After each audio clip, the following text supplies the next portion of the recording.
All right. We have 4 questions for you. The first question is, what is the hardest thing about being a mum?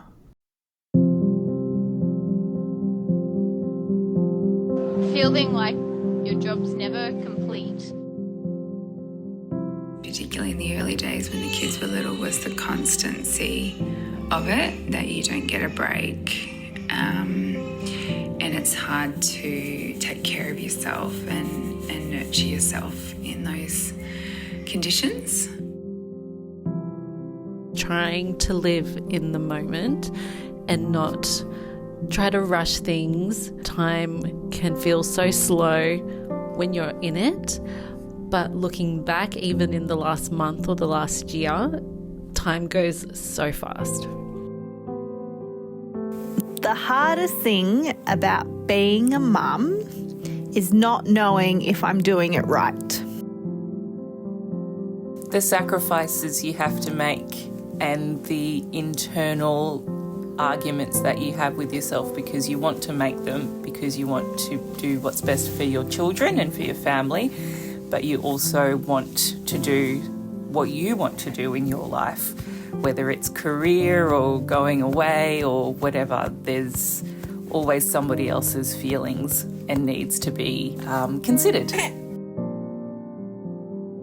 I think the hardest thing about being a mum is the sheer exhaustion that you can experience as a young mum with young children. It's physically exhausting, and as the children grow older, it can become quite mentally straining.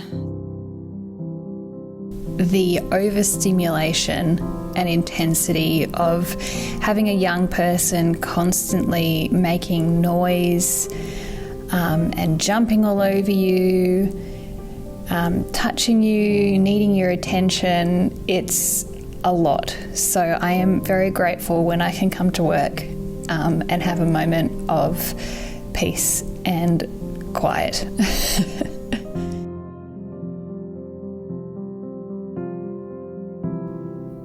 It's probably that constant push-pull that you have with your child. The push is where you just don't like being a mom and you don't like your child at that point of time. And the pull is the fact that you just love them uncontrollably anyway, and you would do anything to make sure that they have a wonderful life. And it's that conflict of emotion that you have constantly, the guilt, the striving, and then this wonderful, bubbly love. It's hard. It's a lot. My kids are grown up now, but apart from sleepless nights in the beginning and the ever-demanding stuff that comes with it, I would say it's the emotional attachment that never stops. You love these humans so very, very much. So when they hurt, you hurt. And that's hard. But of course there is the joy of when they have joy. But you'll never ever stop being a mum, and it doesn't matter how old they are.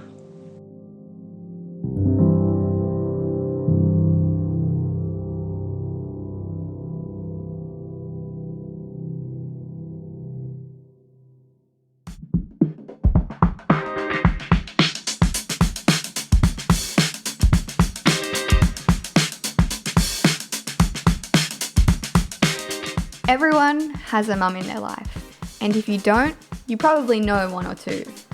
Whether it is acknowledged or not, mums are often the backbone of the family, and they come in all shapes and sizes. Some of them have small kids, others have teenagers.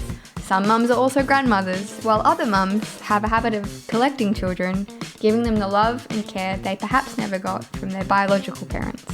One thing you'll probably never understand if you're not a mum yourself is this thing called the mum load.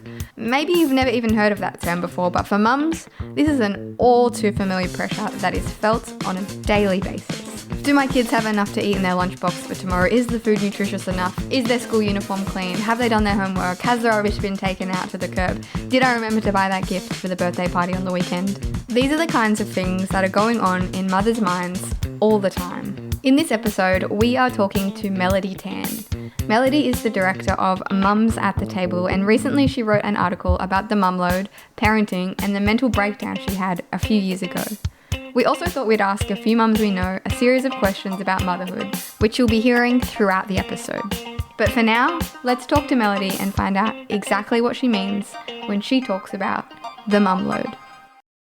So the mum load, I guess it's a bit of an extension to the mental load that has been bandied around for a little while. It's basically the mental load that a person has, but when I talk about the mum load, it's then the added load, I suppose, to put it that way, where a person has not just for themselves and their household, but for a whole extra person or 2 or 3 or more, depending on how many kids you have.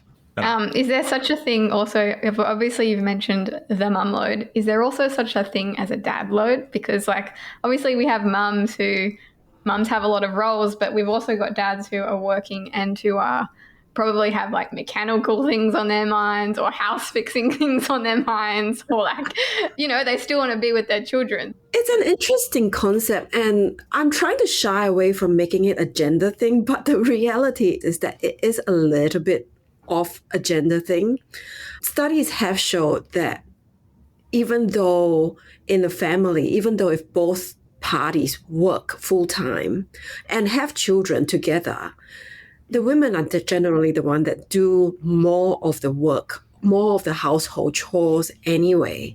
And so because of that, it's a natural progression in which, therefore, when it comes to caring for the child, the main load of caring for the child also falls on the mum. The mental load, it's a lot about what needs to happen in a household for a household to function. And if women are the ones that are primarily doing that work, then yes, the mum, maybe it can be called a parent load, but really it becomes more of a mum load than a dad load. I think that's an important distinction to make, because different relationships look different, but different parenting situations look different as well. There are single mums out there who have to play the role of mum and dad in many cases. And I guess the reverse is also true. There are single dads out there. I was talking to a couple of mums the other day about this, and they said, I know a dad who is he's a stay-at-home dad, and his, wife or partner earns the majority of the money, and he just does musician stuff on the side. So he gets to take care of the kids and vacuum the floors and make the food. So I guess it's across the board. There's many different ways to do it. But I think, as you've highlighted, Melody, not traditionally, but I think typically, potentially, the responsibility falls more on the mum. I know that growing up, my dad was a bit of a workaholic, and he was always out working on the farm, as a farmer does. And mum was stuck at home most of the day, taking care of the kids, but also housework and bills and those things that need to happen to make as you say, the household function and run, so that dad can come home and have a house to come home to. I guess it's also important to distinguish between the actual physical job of doing something versus the mental load, which is, it's not just about the cooking the meals. It's knowing whether you have the ingredients for it in the fridge already, in the pantry for it. It's about planning for it. It's about laying out the table. It's making sure that you have enough portions for seconds, you have enough for lunch the next day, whether it can even be packed for lunch the next day. About doing the dishes, it's knowing whether you have enough dish soap or dishwasher tablets. It's about whether you need to empty the dishwasher or the dish drying rack after. Laundry, it's not just about doing the laundry, it's knowing whether you need to run an extra load because a certain item of clothing needs to be worn tomorrow, and so it needs to dry tonight, or that you're running out of undies, or that you are going to be running out of detergent. So it's about knowing, it's having all those things at the back of your head ticking. And it's not just a physical act of doing something. They say that men also have a nothing box. I don't know if you can confirm this, Jessie, but I can definitely. So maybe they have the ability to just zone out a little bit more, whereas I think women tend to have this running checklist. Like you say, it's about all these tiny little things that, can just slip people's minds. I can definitely confirm. Maybe it's a coping mechanism, or I don't know what it is, but as Melody was listing all the things, I started to think, oh, okay, I get it now. Like, I do a lot of that stuff, whether it's cooking or cleaning or whatever, but I'm not thinking about all that stuff. I just take it as it comes. If we run out of undies or we run out of dish soap, I'll just deal with it. I'm not thinking about it beforehand, and that's probably very frustrating for a lot of women to have a husband who doesn't really think about these things. And in fact, that's something that my partner tells me all the time. You got to think ahead. You got to think about this stuff. And I'm just like, I try, but sometimes I just feel like I do not have the capacity to do it at the level that sometimes feels necessary. There's this joke saying that, to make yourself feel better, you can title yourself the CEO of your household. But it really is that. Like, they are really running like the CEO because they are strategizing, they are time managing, and they are planning, they're delegating tasks. And even just the act of asking someone, can you take the bins out because it's bin night, means that they've actually thought about the fact that it's bin night. They remember that it's bin night, and that task needs to be done, and I need to ask someone to do it. I can definitely confirm that the bins wouldn't go out on the street probably half the time if my wife didn't remind me every other time. Like, sometimes she'll be like, have you put the bins out? And I'll be like, yes, darling, I put them out 3 hours ago. But more often than not, it's, whoops, it's 10 o'clock at night and they need to go out. Whoops. At least it's not I hear the truck, let's go. Yeah, 5 o'clock in the morning. Are there certain, I know communication comes easy for some people, but for some people, they just don't know where to start. Are there certain kind of ways that you would advise people, like, if their partner is completely oblivious to the mental load that they're carrying, are there certain ways that they can communicate that well to their partner and help them, like, understand where they're coming from? It's a really tricky thing. I think it comes both ways as well. Yes, it is imperative that we try to get the men in our lives to understand that we have this mom load and that we've got this basically thing that's constantly running through in our heads.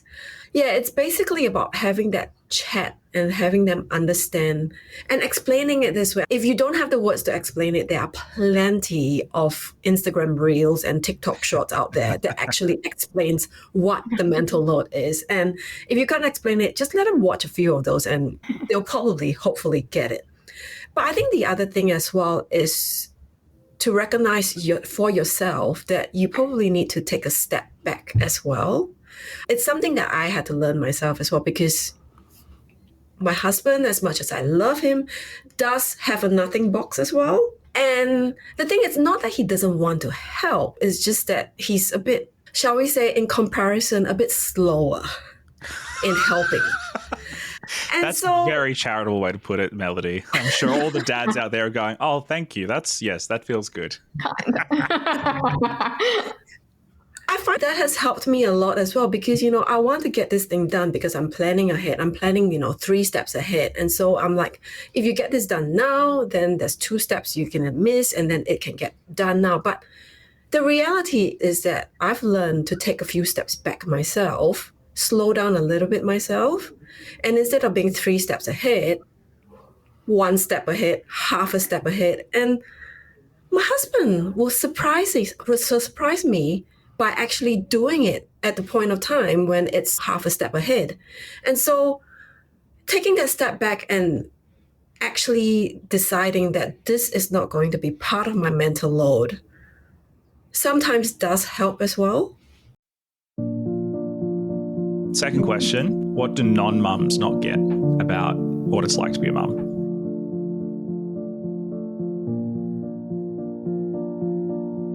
I remember being in the same place myself. You just cannot grasp that constancy and the drain that it can be, having children, what they require from you.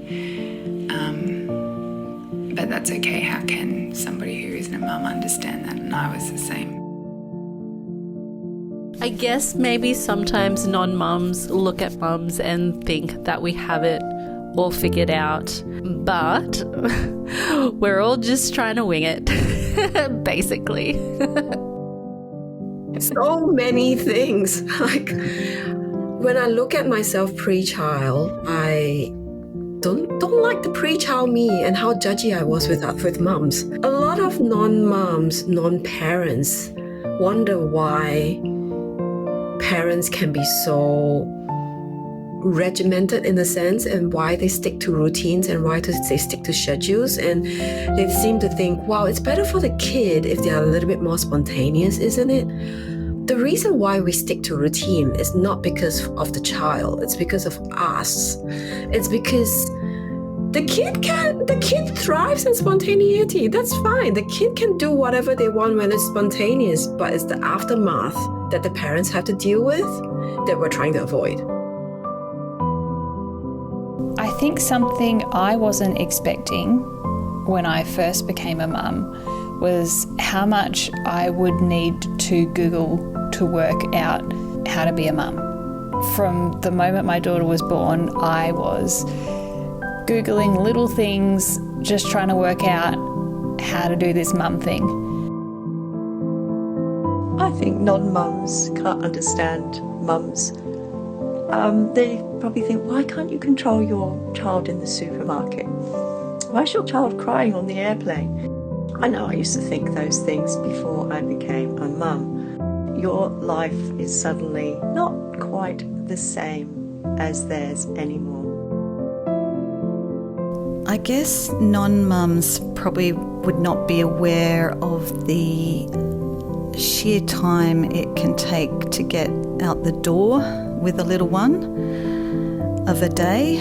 All those sort of things you've got to think about. You've got to think for another person. For example, a school child, you've got to think about their school bag. Do they need a sports jacket that day? Has their lunch been packed? So there's all those things that are constantly ticking through your mind, and that non-mums may not be aware of. I think that you're never going to know what you're going to feel until you're in the position. So before I was a mum, heaps of people said it's going to be hard for these reasons, etc., etc. And then you find that it's harder in ways that you didn't even expect. I really struggled with a loss of identity. I was a very competent professional. I did all this training and I knew what I was doing at work, and then all of a sudden I became a mum. And I just love my daughter too much.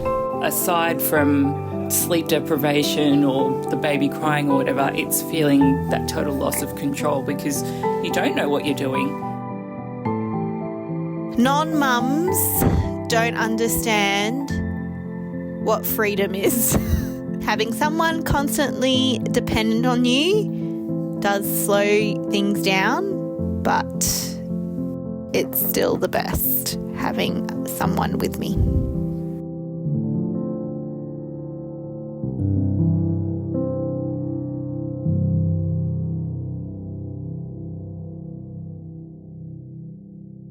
So there's an Australian survey that you cite in your article that tells us that on average, females spend 4 hours and 31 minutes every day doing unpaid work activities. By comparison, men spend over an hour less, and less than half of males, so 42%, spend time on housework compared to 70% of females. Furthermore, a little later in the article, you talk about how in the same report it says that mums spend an average of 3.5 hours participating in childcare activities every single day, with dad spending just over 2 hours.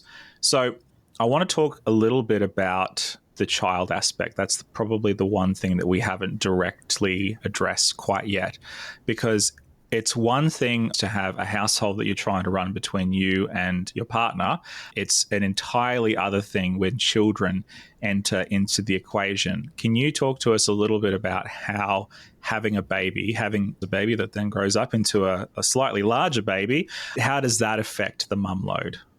Exponentially.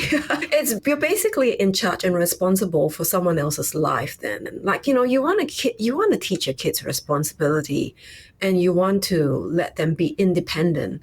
But during that learning stage, you still need to be responsible to a certain extent. While when it's a baby stage, it's making sure that there are enough nappies, making sure that if they're cloth nappies, making sure that they're washed. If you're formula feeding, making sure that there's formula around. If you're feeding, making sure that there's food around for the baby. The other thing would be, and moms are probably more guilty of doing this and that, is to making sure that they're meeting all the developmental milestones, whether it's something to be worried about, whether it's something that they need to take to the doctors about, or whether it's just a sit and wait kind of situation. When the kids go to school, that becomes a whole new different level. You then keep track of when sports uniform day is, whether you signed the consent form for an excursion, are you contributing to the P&F funds for teachers' gift, when photo day is, have they packed their library bag, what's in their lunchbox. And it's not just a lunchbox. I've learned you've got crunch and sip, you've got morning tea, and if they go to after school care, it's afternoon tea. There are a lot of food boxes when it comes to children. With my son, I try to get to the point where it's your responsibility. If you don't remember that Friday is library day and you don't pack your library bag, too bad, so sad. But yeah, at the same time, at the back of your head, you also kind of want to nudge. It's like, hey, what's special tomorrow? It's Friday tomorrow. What do you need to pack? So you may not be saying the words, but you're still nudging them in the right direction. I suppose it's only up to a certain age that you can get them to do that. But I've heard for mums, they get in this cycle of they've obviously got this mental load that they're carrying and they're stressing about a million different things. And then they start to feel guilty about that because when they're stressed, they're not, I guess, interacting with their children as they would like to be. They're not playing with their children as much as they would like to be. And so then they feel guilty for not being like a good enough mum, and then the cycle just continues. Have you experienced that feeling as well? And how can people, I guess, manage that better? It is a terrible cycle. Yeah. And it doesn't go away. I talked to a parenting expert once, and she once mentioned to me that when you give birth to a child, you also give birth to this thing called guilt at the same time. Huh. And it's actually really true. Like, it happens. And you're right.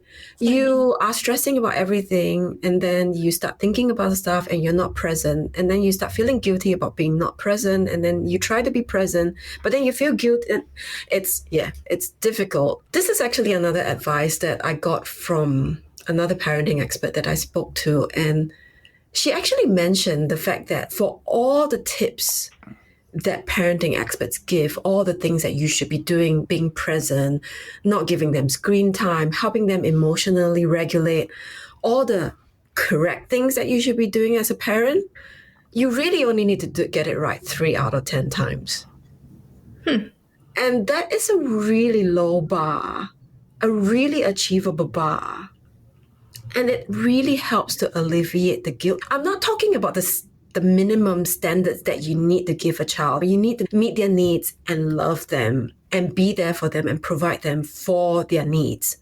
But I'm talking about all the other extras that are supposed to be good for their development, supposed to be good for their regulation. Get it right 3 out of 10 times. Let them know that you love them, and that's enough. That feels like the sort of bar that a lot of mothers would struggle to go, okay, 3 out of 10. I can do 3 out of 10. I feel like a lot of mothers would go, no, I have to do it 10 out of 10, or at least 9. 11 out of 10. Yeah, it's even better. But giving yourself that space to not feel that guilt, that, I guess if you can embrace that, that must be pretty freeing. I'm still struggling with it as well, but it really does. It's a constant reminder, because I'm the kind of person who wants to strive 11, 12 out of 10 and thinking that I need to get it right all the time. Hearing that was very freeing. It doesn't mean that it goes away. It doesn't mean that the guilt goes away, but it's about looking back and knowing, hey, actually, I'm getting it right most of the time. And there is a concept of rupture and repair as well. So basically, if you don't get it right, you repair it. So say, for example, if you, instead of emotionally regulating with your kid and staying calm with your kid, you lose it. You yell at them. When everyone is calmer, repair that and say, hey, you know what? I shouldn't have yelled at you. I did the wrong thing. I wasn't in the right state of mind. Often I think people don't recognize how impactful that reconciliation or that asking for forgiveness is, because it's not modeled to them very often, but there can actually be a lot of power in that apology, and in that a lot of growth can come in relationships from that experience. Healing. It's really healing, as much for me as well as for my son. And it's also letting him realize that perfection isn't necessary. We all make mistakes. Are there certain ways that you've learnt to manage that mental load a bit? I know some mums, they try to, before they go to bed, write everything on paper so they don't stay awake at night. But is there something that's worked for you in helping with that? I think the two things which I've alluded to that has really worked for me is letting go, realizing that some things don't have to be part of my mental load. Like ensuring that the car, our family car, is topped up and filled with petrol isn't on my mental load. My husband does that.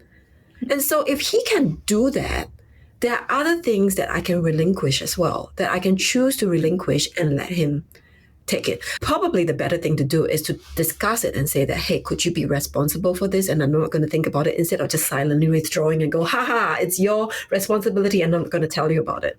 But that has really helped me to ease the load that I have, and also realizing and slowing down, realizing that my husband is capable of doing it as well. Maybe not as quickly as I would like it to do, but he will get it done. So hey, relax and go watch Netflix or something.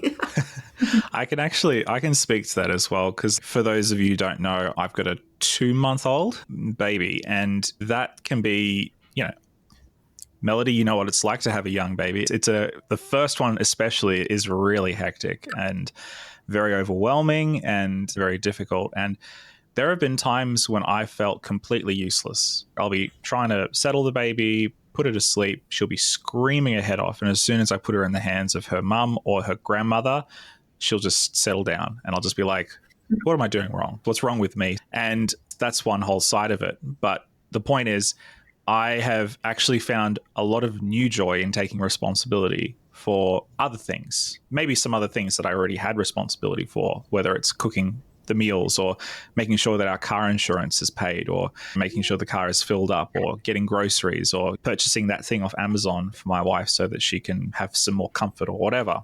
And feeling like I'm contributing in a way that's not just like tokenistic or just to make me feel better is actually awesome when I feel like there's certain parts that I haven't quite mastered yet, or that I'm still struggling in the relationship, in the household. So I guess what I'm saying is feeling useful, like I'm actually contributing when I feel like I can't contribute in other ways, or me doing a certain thing is a pale comparison to the way that my wife can do it, whether it's with the baby or with other aspects, is really helpful, I think. And ultimately, if it helps her and helps the family, then that's the best outcome, right?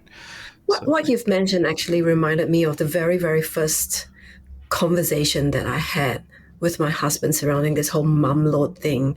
It was at the same stage as well. Like, I think our baby was a few months old, a few weeks old, and I was trying to do everything and I was trying to keep on top of everything. And it was to the point where I was falling apart. And that was when we had a real conversation with my husband, where he went, I'm here too, and I want to help. And it's recognizing, I think it's also like for ourselves, recognizing that we do have a partner who wants to help. And yes, maybe at the beginning, it feels like delegating. Oh, it's another job that I have to teach someone to do. But then delegate, do it, and then forget about it. And then it's no longer part of your mental load. Third question, what's the best thing about being a mum?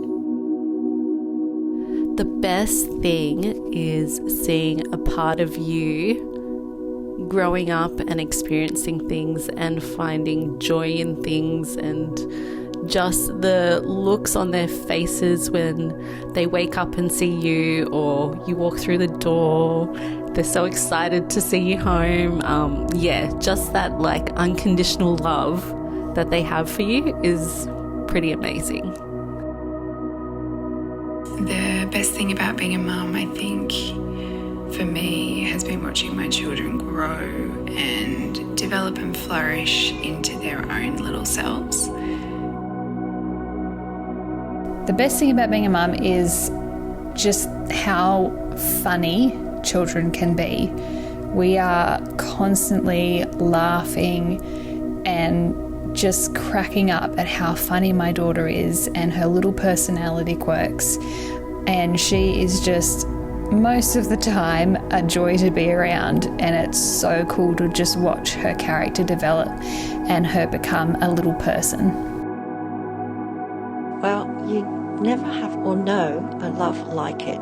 It's amazing. It's always changing, apart from laundry and meals.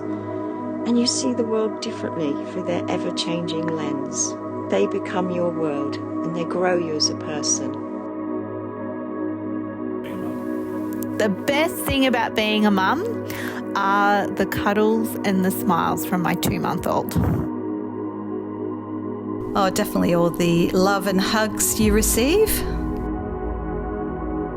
The best thing about being a mum is all the cuddles and the little moments of just love that you get when they're old enough to understand, and just seeing them develop into their own people, their little personalities and their little character traits, and when they learn to walk, whenever they hit a new milestone, it's just really exciting because it's a tangible thing that you can see that they've achieved and you've contributed to that. The spontaneous I love yous and the spontaneous cuddles that you get from your child, that's just precious. For me, it's really special that I'm able to teach her and well, it's a bit frightening that they're so impressionable, but it's so special to be able to be the one who teaches and helps to form her image of God and to introduce her to her Saviour. So that's kind of really special to me.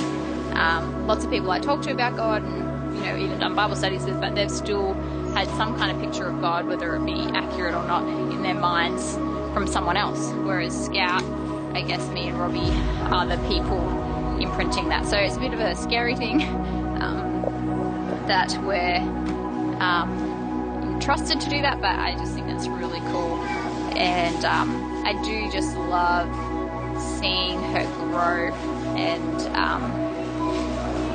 just seeing her learn and take life in and finding the small things in life exciting. It's just such a refreshing reminder in life that, there's value in the small things. It would be remiss of me to not mention, I think the part of the article that I think a lot of people are probably going to find the most value in is that really vulnerable part where you talk about it as a breakdown. So do you want to tell us a little bit about that? What was that like and how did you get through it? It was, it was pretty much a breakdown. As with life, it's not just one trigger, right? There's a lot of things that were happening, and it was at the point of time when I had a lot of things happening at the time. There was unresolved grief, there was unresolved trauma, and then there was all the mental load that was happening as well. And it started gradually. It was initially I thought it was just stress, which it was, but I started crying uncontrollably over the littlest of things, and the little things would just trigger me and I would just cry, and I thought, I'm just being sensitive and I'm just being sad, because I cry a lot more since I've become a mom anyway. Every single episode of Bluey drives me to tears. So I'm thinking, maybe that's the reason why. But then it got worse and I just was getting tired. I didn't have any more drive in my life. And it culminated to the point where I got home from work one day and the house was empty. And I just felt this overwhelming amount of sadness. I just could not stop crying. And it was the ugly cry where you're bawling. And my husband and son came home from school, from work, found me like this, usually before, like sometimes I do get sad and I cry and I'll be able to stop it before they come back. But this time they came back, I could not stop. I was still crying. I could not communicate what was happening, and they just had to leave me. And I was just in a ball on the floor in the dark, just crying. So that was the breakdown that I had. And my husband stepped up, and that was actually a turning point, because that was when he stepped up. And it wasn't as if meals weren't cooked, lunch boxes weren't packed, library bags were remembered. He stepped up. He did it all. And yeah, we had a talk about it. After that, he asked me what was going on. It took a while for me to recognize what was going on myself. Like, it was hard to figure out what it was. But part of the reason was the fact that I just had too much going on in my head, and I just could not cope with all the balls that were up in the air. Yeah, I was going to ask if that was something that you had words for at the time, if you understood your reaction, or if that was something that... It was really... It took a few days of talking it through, thinking it through, and talking it through with my best friend as well, and just processing it and having... it was a journey trying to figure out what was it that was happening. Yeah, I'd be interested to know, Melody, because obviously you work full-time, nearly full-time, and a mother as well. And I know that a lot of people these days, maybe they would like to, I think a lot of mums would like to be stay-at-home mums and be doing that, but just because of how life is these days, they can't afford it, and so they have no choice but also to work and provide an income. How have you found, do you separate the mental load of work and children, or does that all just get mushed in? Because I think most women listening probably most women are also carrying a job, or at one point will have to carry a job. Like, how do they handle that tension of like multiple roles, multiple jobs kind of thing? I have a spreadsheet. Nice. So it really has to be organizing. And if you really don't want to hold the mental load all to yourself, you need to have that weekly meeting. It sounds like a meeting. It sounds like you're going to talk to your husband for half an hour in a boardroom or anything like that. But it's really just, sometimes it takes 10 minutes to just connect. And I found that having a shared Google Calendar, like with my husband, helps. And so we put things on. I'm guilty as well. I'll put things on and then I won't tell him anything about it. And he finds out on the calendar that, oh, this is happening. So luckily we have a shared calendar, because then he knows what's happening as well. Yeah, basically it's having that kind of shared time management planner kind of thing, and really just relinquishing it and saying that, hey, this is not something that I can do. And the reality is potentially your partner is going to forget it the first time, the second time, the third time. Hopefully by the fourth time, they'll remember. Instead of going, hey, I'm going to take that back, just let them keep going at it. And eventually, I'm sure it will stick.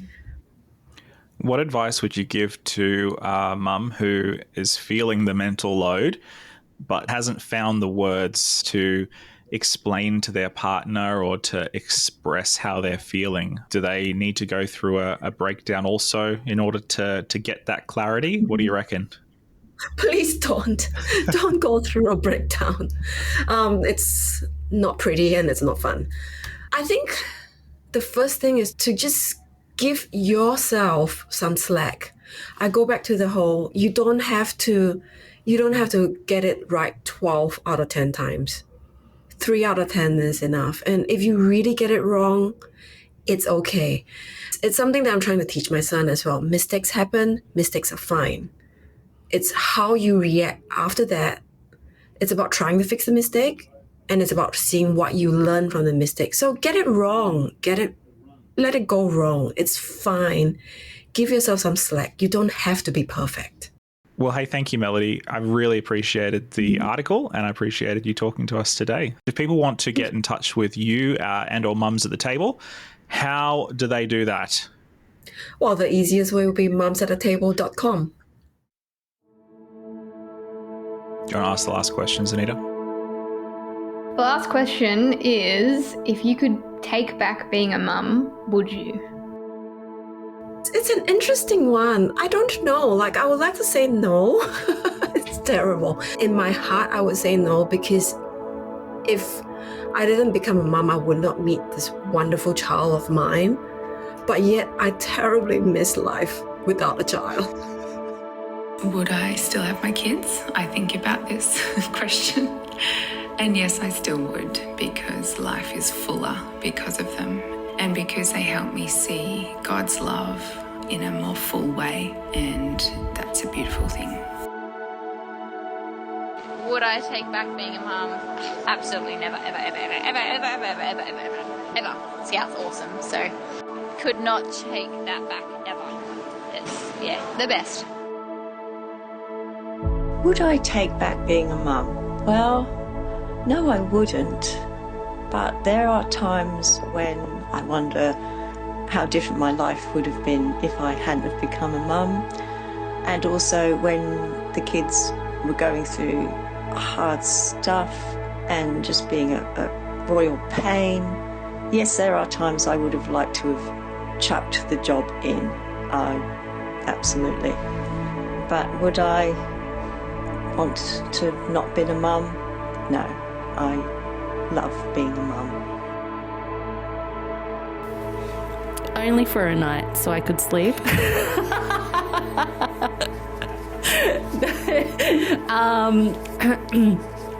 No, I would never take back being a mum. I think looking back, maybe I would have had a bit more time in between them. So I have 3 girls and there's 2 years between them each. And I feel like maybe if I just waited an extra year or so, I could have had more time to bond with each one.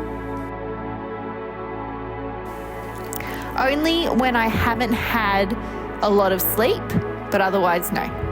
I think my baby is the best and I love her to bits. If you could take back being a mum, would you? Absolutely not. The reason is I love them, my children, heaps. It's wonderful to see them growing up. It's quite interesting, actually, seeing them develop. And as they get older, they're not only obviously your children, but they also become your friends. I would never take back being a mum because I just love my daughter too much. No, I don't think that there would be any mum or many mums that would say that they would choose to not have their children. I think that there's probably at least one time a day where I wish that I wasn't a mum, but overall it's pretty rewarding, and you don't even understand or appreciate it until you're in that position.